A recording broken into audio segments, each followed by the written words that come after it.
जय श्री माता जी। आप सभी सहजी भाई और बहनों का today Sahajayoga news India YouTube channel पर हृदय से स्वागत है।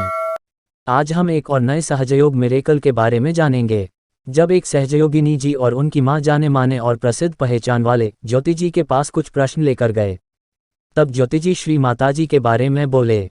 उन्होंने कहा कि वे केवल आदिशक्ति नहीं बल्कि वे तो साक्षात महाशक्ति हैं। उन्होंने कहा कि वे केवल आदिशक्ति नहीं बल्कि वे तो साक्षात महाशक्ति हैं। सहजयोगिनी बिंदु अजीत। ये घटना तब की है जब हम लोग छुट्टियों के लिए भारत गए। अपनी माँ जो श्री कृष्ण की अनन्य भक्त थीं, के घर रहते हुए हम लोग रोज ही सहजयोग ध्यान के अंतर्गत अपनी ध्यान धारणा व फुट सोकिंग आदि किया करते।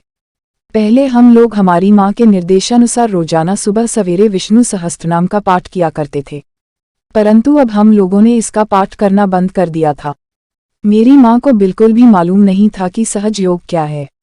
उन्हें हमारे ध्यान करने से संबंधित कुछ आशंका तो अवश्य रही होगी, परंतु उन्होंने कभी हमें ये बात जाहिर नहीं होने दी।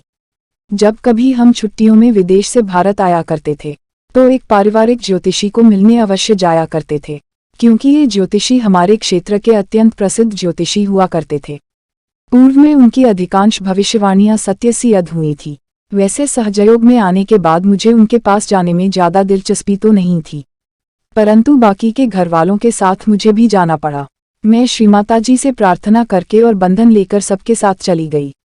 उन ज्योतिष महोदय ने मेरे पति की जन्म कुंडली देखने के बाद और उनके ग्रह नक्षत्रों, जन्म की तारीख व स्थान को देखने के बाद अपनी कौड़ियों को फैलाया। उन्होंने बताया कि मेरे पति अपनी वर्तमान नौकरी को लेकर ज्यादा संतुष्ट नहीं हैं और अभी तक उनको वह प्राप्त नहीं हुआ है जो उनको मिलना चाहिए, क्योंकि उनकी कुंडलिनी में श्री विष्णु जी को प्रसन्न करने वाला ग्रह छुपा हुआ है और वे मेरे पति से अप्रसन्न हैं। मैंने उनसे कहा कि जो कुछ भी उन्होंने हमें बताया वह हो सकता है कि सत्य हो, लेकिन अब हम स्वयं की परिस्थिति से अत्यंत संतुष्ट हैं। मैंने ऐसा इसलिए कहा कि सहज योग में आने के बाद अब हमारा दृष्टिकोण काफी बदल गया था और हमें पूरा भरोसा था कि हम परमपिता परमात्मा की कृपा से बिल्कुल सुरक्षित हैं। इसी समय मेरी माँ की दबी हुई शंका उभर कर आ गई और वे कहने लगी कि आजकल ये लोग विष्णु सहस्त्रनाम का पाठ न करके कुछ और ही सहजयोग कर रहे हैं और इसीलिए श्री विष्णु हम लोगों से नाराज हैं। मैंने ज्योतिषी जी से कहा कि मेरी माँ जो कुछ भी कह रही है वह आंशिक रूप से ही सत्य है, क्योंकि मैंने केवल अपनी पूजा की पद्धति ही बदली है और विष्णु जी हमसे कभी भी नाराज नहीं होंगे, क्योंकि हम सभी देवताओं की रोजाना पूजा किया करते हैं। हमने उस समय उनको बिल्कुल भी सहजयोग ध्यान या श्रीमाता जी के बारे में कुछ भी नहीं बताया। ज्योतिषी जी ने कुछ देर तक मेरी माँ और मेरी बातें सुनने के बाद कुछ देर तक विचार किया और फिर से अपनी कौड़ियां फैलाईं और कहा कि वे इसकी जांच खुद ही करेंगे कि जो कुछ भी हम इस समय कर रहे हैं क्या वो सचमुच लाभप्रद है या नहीं। उन्होंने कोई श्लोक बोलना प्रारंभ किया जिसका अर्थ था कि सत्य की जय हो, विजय हो। मेरा हृदय उस समय जोर जोर से धड़क रहा था। मैंने श्रीमाता जी से प्रार्थना की और ध्यान में जाने का प्रयास किया। ज्योतिष महोदय ने अपनी कौड़ियां फैलाने और कुछ गणना करने के बाद हमसे पूछा कि हम लोग इस समय कौन सी पूजा कर रहे हैं, क्या ये देवी से संबंधित कुछ है।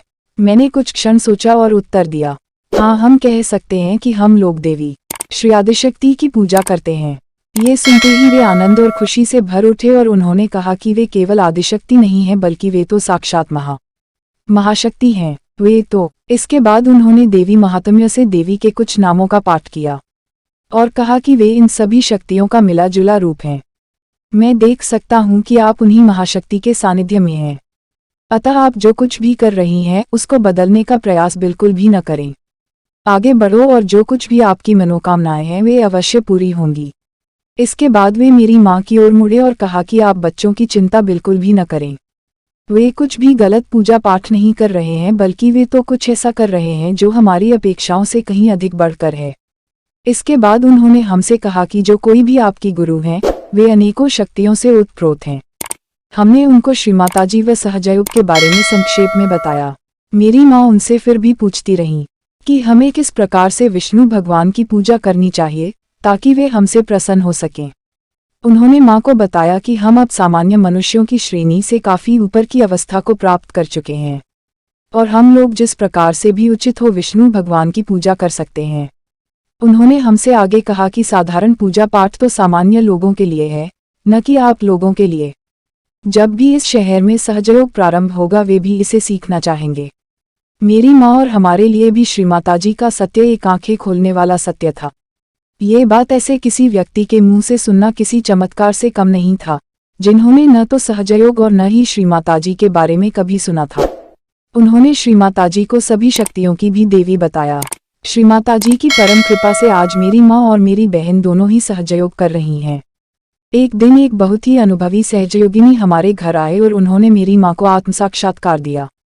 वही सहजयोगिनी अब अन्य सहजयोगियों की सहायता से हमारे शहर में सहजयोग ध्यान केंद्र खोलने का प्रयास कर रही हैं। हम अपनी परम पावनी और अत्यंत प्रेममयी माँ के हमारे परिवार पर निछावर किए गए उनके प्रेम एवं करुणा के लिए अत्यंत आभारी हैं। हम सदैव उनके चरणों की धूल बनकर उनके चरणों में बने रहना चाहते हैं। जय श्री माताजी।